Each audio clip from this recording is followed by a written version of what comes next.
आजपासून 12वीच्या परीक्षा सुरू होत आहेत। राज्यातले 14,91,306 विद्यार्थी या परीक्षा देत आहेत आणि राज्यभर एकूण 2,957 केंद्रांवर ही परीक्षा सुरू होते।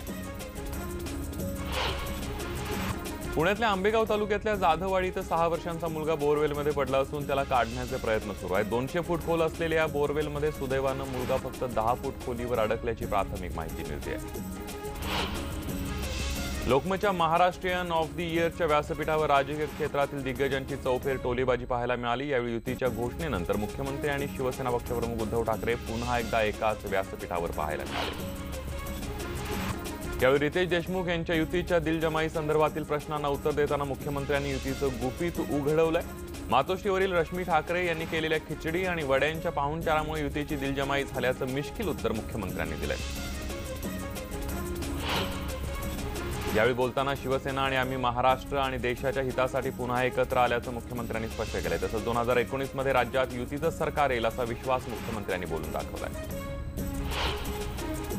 मराठी पंतप्रधान कोण होईल या प्रश्नावर उत्तर देताना मुख्यमंत्र्यांनी 2019 आणि 2024 पर्यंत भाजपचा पंतप्रधान बुक असल्याचं म्हणत आता विरोधकांनी 2025 पर्यंतची वाट बघावी असं सूचक वक्तव्य केलंय।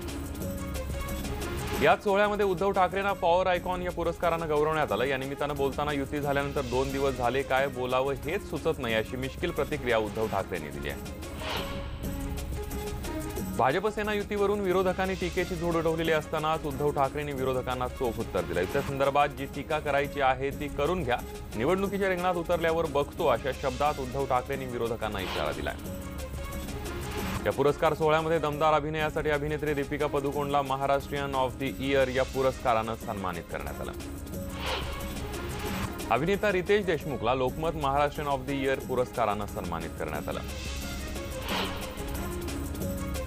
बॉलिवूडचा दमदार अभिनेता विकी कौशलला Lokmat Maharashtrian of the year या पुरस्कारानं गौरवण्यात आलं। पुलवामा हल्ल्यावरून राष्ट्रवादी काँग्रेसचे अध्यक्ष शरद पवार यांनी पंतप्रधान नरेंद्र मोदींवर जोरदार हल्लाबोल केलाय। 56 इंच छातीची भाषा करणारे मोदी पाकिस्तानच्या हल्ल्याला उत्तर कधी देणार अशी टीका पवारांनी केली आहे। महाआघाडीच्या नांदेडमधील सभेत काँग्रेस आणि राष्ट्रवादीच्या नेत्यांनी भाजपसह शिवसेनेवर घणाघात चढवलाय। अच्छे दिनच्या नावाखाली जनतेला फसवणाऱ्यांना यंदा जनताच फसवेल अशी टीका धनंजय मुंडेंनी केली आहे। काँग्रेस राष्ट्रवादी आघाडीनं नांदेडमधून लोकसभेच्या प्रचाराचं रणशिंग फुंकलंय। शरद पवार, अशोक चव्हाणांसह दिग्गज नेत्यांच्या उपस्थितीमध्ये काल नांदेडमध्ये आघाडीची संयुक्त सभा पार पडली। आघाडीच्या नांदेडमधील सभेआधी पुलवामा हल्ल्यातल्या शहीदांना आदरांजली वाहण्यात आली। यावेळी काँग्रेस राष्ट्रवादीच्या कार्यकर्त्यांनी कॅन्डल मार्च काढला। कोल्हापूरमधील पाण्याच्या प्रश्नावरून सत्ताधारी आणि विरोधक आमने सामने उभे टाकले। विरोधक आणि सत्ताधाऱ्यांमध्ये जोरदार खडाजंगी झाली। यानंतर महिला नगरसेवकांनी महापालिकेत बांगड्या फेकून महापौरांचा निषेध केला। नाशिक जिल्ह्यातल्या दिंडोरीतल्या धाऊर गावामध्ये घरगुती सिलेंडरचा स्फोट झालाय। स्फोटामध्ये एकाच कुटुंबातल्या 4 जणांचा दुर्दैवी मृत्यू झालाय। 2 मुलांसह पती पत्नींचा होरपळून मृत्यू झालाय। अमरावतीत कौटुंबिक वादातून पतीनं पत्नीवर चाकूनं वार करून तिची हत्या केली आहे। गोपालनगर आदर्शनगर परिसरामध्ये ही घटना घडली आहे।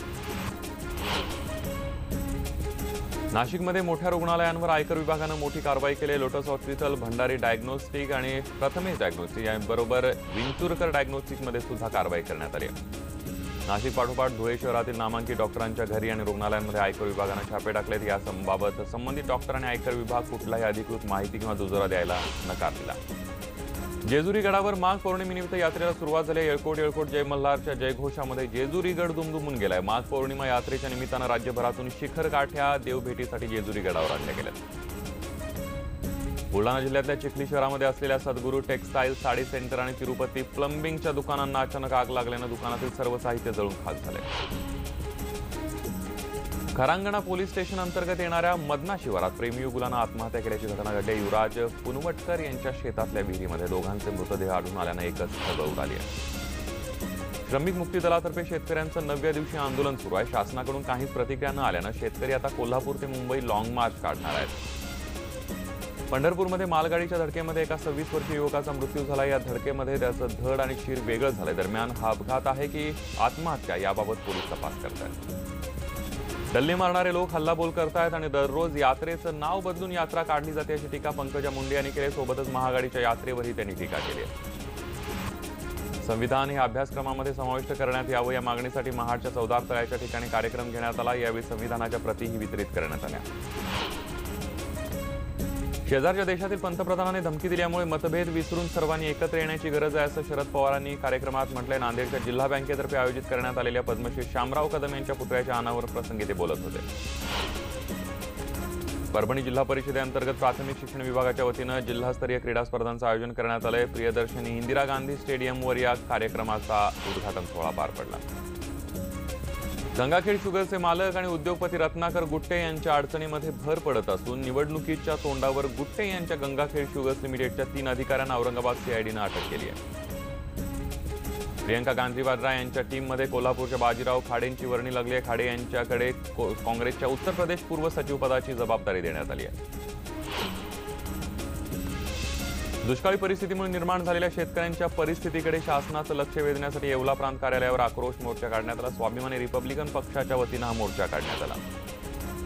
भंडाऱ्याच्या सार्वजनिक ग्रंथालयाच्या कर्मचाऱ्यांनी जिल्हाधिकारी कार्यालयावर एक दिवसीय धरणं आंदोलन केलं। जिल्हाभरातले 220 वाचनालयांचे शेकडो कर्मचारी यामध्ये सहभागी झाले होते। जळगाव शहरातही पहाटे 5 वाजल्यापासून आयकर विभागाच्या पथकानं काही रुग्णालयांची झाडाझडती सुरू केली होती। आयकर विभागाचे औरंगाबाद आणि नाशिकमध्ये जवळपास 80 ते 90 कर्मचारी अधिकाऱ्यांची 4 पथकं कारवाईमध्ये सहभागी झाली होती। पिंपळी गुरव इथं मंदिराचं बांधकाम पडल्यानं 3 जणांचा मृत्यू झाला। ढिगाऱ्याखाली आणखी काही जण अडकल्याची भीती व्यक्त होते। या मंदिराचं बांधकाम सुरू असताना ही दुर्घटना घडली आहे। ग्रामीण भागातील भांडण तंटे मिटवण्यासाठी कायम तत्पर असणाऱ्या पोलीस पाटलांनी आता आंदोलनाचा हत्यार उपसले। 2012 सालापासून राज्यातील पोलीस पाटलांचं मानधन अद्याप वाढलेलं नाही आहे। त्यामुळे सोलापूर जिल्हा पोलीस पाटील संघटनेच्या वतीनं मानधन वाढीसाठी जिल्हाधिकारी कार्यालयावर मोर्चा काढण्यात आला। उस्मानाबाद जिल्ह्यामध्ये दुष्काळाचा फटका जितका नागरिकांना बसतोय तितका पक्ष्यांनाही बसतोय। त्यांना धान्य आणि पाण्याची सोय करण्यासाठी जिल्ह्यातले 2 रुग्ण पुढे सरसावलेत। रोहन खामकर आणि बाजीराव कानडे या दोघांनी शेतातल्या झाडांवर पाण्याचे भरलेले 190 प्लास्टिक बॉटल टांगण्यात आलेले आहे। रत्नागिरी जिल्ह्यामध्ये खेडमध्ये आयोजित करण्यात आलेल्या पंतप्रधान मुद्रा योजना मेळावा अक्षरशः बारगळलाय, कारण तरुणांनी या मेळाव्याकडे सपशेल पाठ फिरवली आहे। येवला तालुक्यामध्ये आहेरवाडी गावामध्ये पाणी पुरवठा करण्यासाठी गेलेल्या टँकर चालकाला स्थानिक गावकऱ्यांनी मारहाण केली आहे। त्यानंतर तालुक्यातल्या टँकर चालकांनी काम बंद आंदोलन केलं। शासनानं अजूनपर्यंत तूर खरेदी सुरू केलेली नाही आहे। त्यामुळे यवतमाळ जिल्ह्यातल्या तूर उत्पादक शेतकऱ्यांची व्यापाऱ्यांकडून लूट केली जाते। हमी भावापेक्षा कमी दराने तूर खरेदी सुरू असल्यानं शेतकऱ्यांचं मोठं आर्थिक नुकसान होत आहे। पंतप्रधानमंत्री मुद्रा लोन योजना शासनाने अंमलात आणली असली तरी अजूनही गरजू लाभार्थ्यांना त्याचा लाभ मिळत नाहीये। भंडाऱ्याचे तुमसरमधले रहिवासी रणजित मनसोडे हे गेल्या 5 महिन्यांपासून बँकांच्या फेऱ्या मारतायत, मात्र त्यांचं कर्ज मंजूर होत नाहीये। कॉम्रेड गोविंद पानसरे यांच्या हत्येच्या निषेधार्थ सांगलीत भारतीय कम्युनिस्ट पक्षाच्या वतीनं आंदोलन करण्यात आलं। सरकारविरोधात निदर्शनं करत वेगाने तपास करत मुख्य मारेकऱ्यांना तातडीने अटक करण्याची मागणी करण्यात आली। महाबळेश्वरच्या मुख्य रस्त्यावर जंगली गवा दिसल्यानं परिसरात दहशत निर्माण झाली। आवाढव्य दिसणाऱ्या गव्याला मात्र हाकलण्याचं धाडसही कोणी करत नाहीये। हा गवा जर कोणाच्या शेतात घुसला तर शेतकऱ्यांचं मोठं नुकसान होऊ शकतं, त्यामुळे नागरिक घाबरले।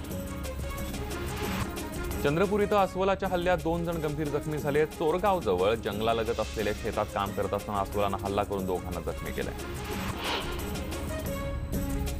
8व्या बाळंतपणामध्ये मृत्यू झालेल्या मीरा एखंडे यांच्या कुटुंबाचं गेल्या 2 दिवसांपासून 7 मुलींना घेऊन उपोषण सुरू आहे। प्रसूती दरम्यान डॉक्टरांच्या हलगर्जीपणामुळे मृत्यू झाला असल्याचा आरोप त्यांनी केलाय। दोषी डॉक्टरवर कारवाईची मागणी मयत एखंडे यांच्या कुटुंबियांनी केली आहे। सिद्धनाथ हॉस्पिटलचे डॉक्टर संजय राऊत यांचं शस्त्राचा धाक दाखवून खंडणीसाठी अपहरण करण्यात होतं। अपहरणकर्त्यांनी 5 कोटींची खंडणी मागितली होती। डॉक्टर राऊत यांच्या नातेवाईकांनी खंडणी मागितली, मात्र तत्काळ त्यांनी पोलिसांना कळवलं आणि पोलिसांनी या रॅकेटचा पर्दाफाश करून तिघांना अटक केली आहे। जळगावच्या रावेर तालुक्यातल्या थोरगव्हाण गावामध्ये जागृत भैरवनाथाची यात्रा उत्साहामध्ये संपन्न झाली। या भैरवनाथ मंदिराचा पुराणामध्ये उल्लेख आहे। यानिमित्त भैरवनाथ मुकुटाची भव्य मिरवणूक काढण्यात आली। विशेष म्हणजे डीजेवर देशभक्तीची गाणी वाजत होती। अहमदनगरच्या पंढरीनाथ महाराज यांनी हत्तीवर आपला उदरनिर्वाह केला, मात्र त्यांच्यावर उपचार केले गेले नाहीत। जखमी झालेला हत्ती पाहून एका वन्यप्रेमीनं थेट मनेका गांधी यांना हत्तीचा व्हिडिओ पाठवला। केंद्रीय मंत्रालयातून थेट अहमदनगरमध्ये वनसंरक्षक रेड्डी यांना फोन आल्यानं वन खातं खडबडून जागं झालं आणि त्या हत्तींवर उपचार सुरू झाले। मंगळवेढ्यामध्ये कर्जाला कंटाळून शेतकऱ्यानं गळफास घेऊन आत्महत्या केली। राजू सनदी असं या शेतकऱ्याचं नाव आहे। त्याने राहत्या घरी गळफास घेऊन आत्महत्या केली। गडचिरोली जिल्ह्यातल्या अतिदुर्गम पेंढरी गावाला तालुक्याचा दर्जा देण्यात यावा याकरता आसपासच्या 50 ते 60 गावातील गावकऱ्यांनी मोठं आंदोलन उभारलेलं आहे। येत्या लोकसभा विधानसभा निवडणुकीवर बहिष्कार टाकण्याचा ठराव या गावकऱ्यांनी केलाय। गडचिरोली जिल्ह्यात सिरोंचा निजामाबाद जगदलपूर या राष्ट्रीय महामार्गावर जड वाहनांमुळे धर्मपुरी ते आसर अली गावापर्यंत मोठमोठे खड्डे पडलेत। रस्ता दुरुस्तीकडे प्रशासनाचं दुर्लक्ष होत असल्यानं परिसरातील नागरिकांनी तमनूर इथल्या राष्ट्रीय महामार्गावर चक्काजाम आंदोलन केलं।